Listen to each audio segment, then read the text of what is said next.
Hi, this is Johnny. Welcome back to my YouTube channel. Meron akong gustong i-share sa inyo about dito sa paano tayo gumawa ng 1x1, 2x2 picture at passport size picture gamit ang PowerPoint. Kung halimbawa mayroon tayong computer o printer sa bahay, so pwede natin gawin itong sideline dun sa mga gustong magpagawa ng mga IDs sa lugar natin. So ituturo ko sa inyo guys kung paano ba tayo gumawa ng 1x1, 2x2 at passport ID gamit ang PowerPoint. So mag-open tayo ng PowerPoint. Start tayo sa simula guys para matuturo ko sa inyo. Click natin yung blank presentation. Then, click natin yung design. Then, dito sa bandang gilid guys, click natin yung slide size. Then, custom slide size. Then, piliin natin yung portrait. Then, slide size. So, piliin natin dito yung A4. Madalas kasi na ginagamit natin na photo paper is yung A4 size. So, click natin yan. Then, okay.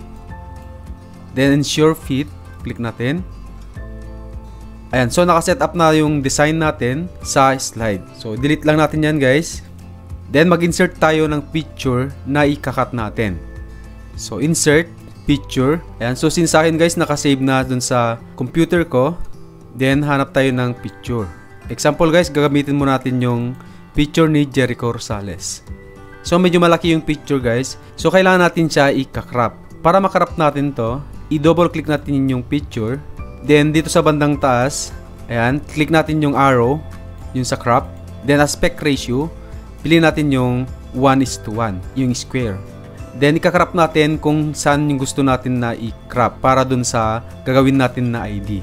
Ayan, so, ito pwede na siguro to. Then, click natin yung crop.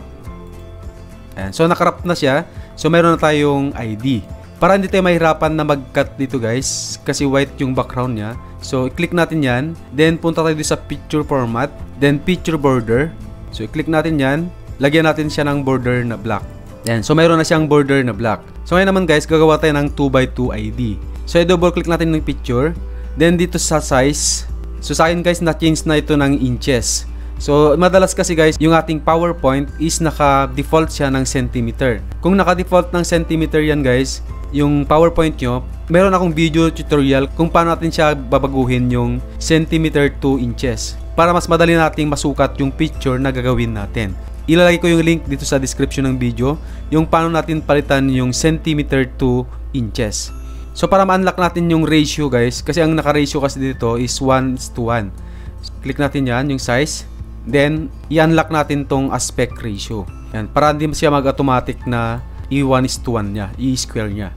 Double click natin ulit. Then, palitan natin 2x2. So, meron natin 2x2 na ID picture. Ilagay natin dito. Then, para ma-duplicate natin, dyan sa computer mo, Ctrl D. Yan, Ctrl D. So, pwede nyo siya pagdikit-dikitin guys. So, ito guys, A4 na photo paper. Select all natin, Ctrl A. Ayan, then Ctrl D. Ayan. So, since hindi kasya guys, delete natin yung isa.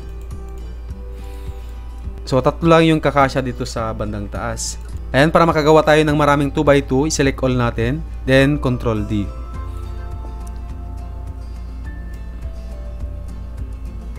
Ang maganda kasi dito sa PowerPoint guys, mayroon siyang line. So, madali mo lang makita kung tapat na yung picture dun sa taas. Kasi yung pag-cut natin, halimbawa gagamitan natin ng paper cutter, so madali natin siyang i-cut kasi diretso lang siya. Ngayon naman gagawa tayo ng 1x1 picture. So click natin yung new slide para makagawa tayo. Then i-delete natin ulit to. Then insert picture. Ayan, then double click natin yung picture. So lakyan natin para makita natin guys. Then dito sa crop, click natin yung arrow. Then aspect ratio 1:1 or square. And then i-down natin yung picture para makrop natin. Then click natin yung crop ulit. Square na siya. Ngayon naman gawa tayo ng 1x1 na ID picture. So i-double click lang natin to guys. Then 1x1. Ayan, so meron tayong 1x1 ID picture. Next na gagawin natin, lagyan natin ng border para madali natin siya i-cut. So i-double click natin yung picture. Then dito sa picture format, click natin yung picture borders. Then click natin yung black. So depende sa inyo guys kung ano yung gagamitin nyo na color. Then i-line up natin dito. So, para magamit natin lahat yung papel, i-click natin tong picture, then Ctrl D. Then Ctrl D. Ayan, Ctrl A. So, i-select all natin, then Control D.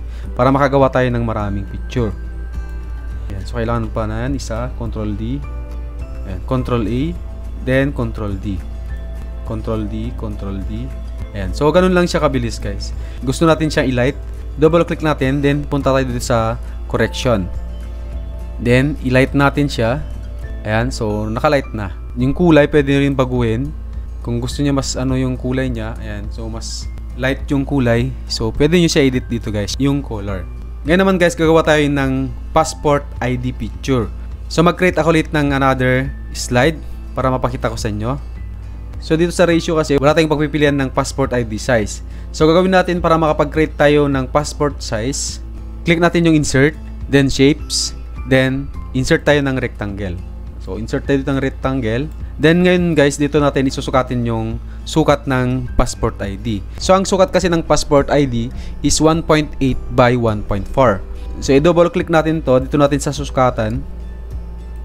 Yan, shape, format. Then, dito, i-type natin yung sukat ng passport ID. So, 1.8 by 1.4. Ito yung size ng passport. So, ngayon, para matanggal natin yung kulay, i-double click natin. Then, dito sa shape fill, pili natin no fill. Ayan, then ilagay natin dito. Ngayon naman ito guys, papalitin natin. Ayan, para magkasya dun sa ginawa natin na sukat.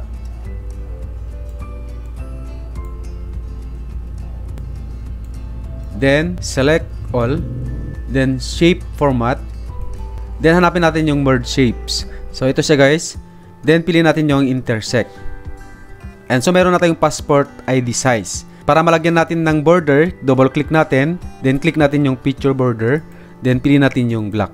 Ayan. So mayroon na tayong passport size. So para makapag-print tayo ng marami, ayan, click natin, then Control D, Control D, Control D. Ayan.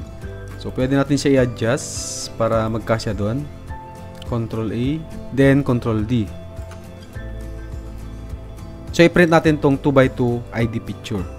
So, Control P, then slide 1, then print.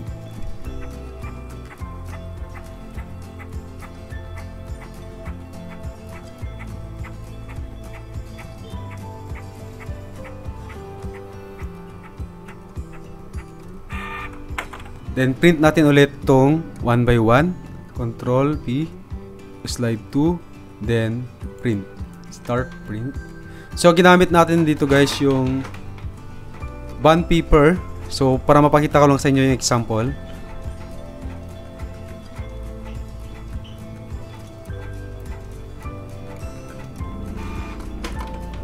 Print din natin tong passport size ID. So, Control P, slide 3, then print. Start printing.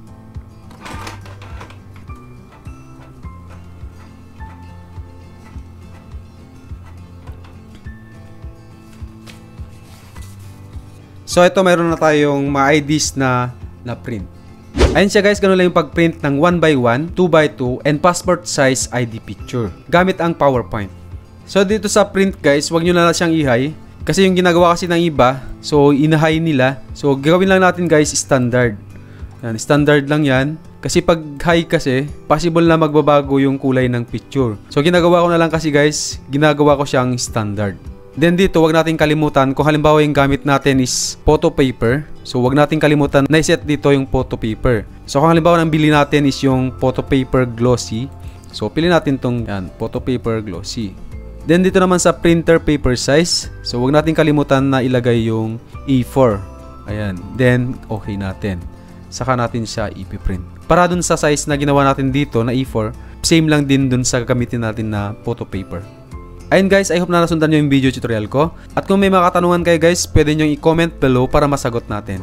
Kung bago lang kayo sa channel ko, please click the subscribe button and hit notification bell para ma-update ka dun sa mga bagong videos na i-upload ko. Maraming salamat po and God bless. See you in the next video.